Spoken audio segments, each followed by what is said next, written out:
Welcome to the AI for Career Success video overview by Curt Robbins, where we help you get smarter than your competition. All right, today we're jumping into a really fast-moving story about that collision course between artificial intelligence, big business, and, well, our trust as consumers. This all unfolded in just a few days, and we're drawing from some fantastic expert analysis here. So, let's get right to the heart of it.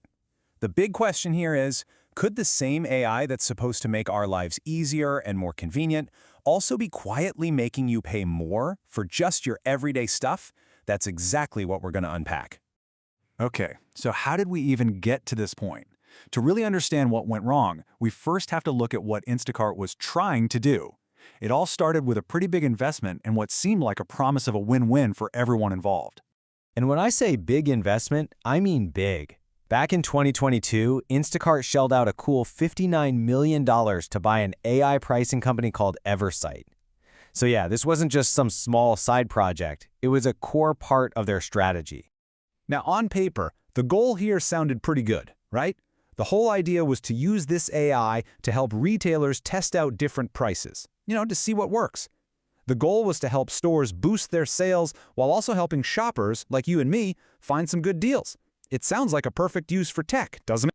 Well, that was the promise anyway, but when consumer advocates really started digging into how this AI was working in the real world, they uncovered a very, very different story, one that came with a hidden price tag for the average shopper. And here's where things start to get pretty concerning. A really detailed investigation by Consumer Reports found that all this AI price testing led to an average price variation of 7%. And get this, that's for the exact same basket of goods from the exact same store. So what does the 7% difference actually mean for your wallet? I mean, we're not talking about a few cents here and there. For some shoppers, it actually translated to over $1,000 in extra costs over a single year. That is a serious hit to any family's budget. And believe it or not, it gets even more extreme. The same investigation found price swings of up to 23% on identical items at major retailers. Just imagine that for a second, paying nearly a quarter more for an item than the person right behind you in line just because an algorithm decided to test the higher price on you.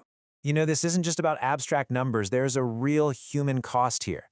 Analyst Samantha Yanakuchi really brought this home with a personal story about her own grandmother, a senior in a small town who was paying way more for the same basic necessities. Suddenly, it's not just data anymore, is it? It's personal. So as you can imagine, once these findings went public, the reaction was swift, and it was pretty severe. It wasn't just a few upset customers, we're talking major consumer groups, and even the government taking notice. The pushback came from all sides. Of course, you had Consumer Reports and the Groundwork Collaborative, but they were soon joined by the Federal Trade Commission, the FTC, and even state lawmakers. They all started scrutinizing what Instacart was doing. The pressure was really mounting. Analyst Dominique W. really put her finger on the core of the problem. She called personalization a friendly word for an algorithm with secrets. And wow, that phrase just perfectly captures the whole issue, right? It's that total lack of transparency that just felt so deeply unfair to everybody. So, facing this huge wave of criticism and regulatory pressure, Instacart had to make a move, and they made it with some surprising speed. Just look at how fast this whole thing fell apart for them. Last week, the investigation drops. Early this week, the government gets involved. And by Monday, poof, Instacart pulls the plug on the entire thing, announcing the end of the Eversight pricing tests, effective immediately. Instacart even put out a blog post publicly acknowledging the problem. They said, "We understand that the tests we ran missed the mark for some customers. That's not okay." I mean, that's a pretty clear admission that they had damaged the very trust their business is built on. So Instacart reversed course. Case closed, right? Well, not exactly.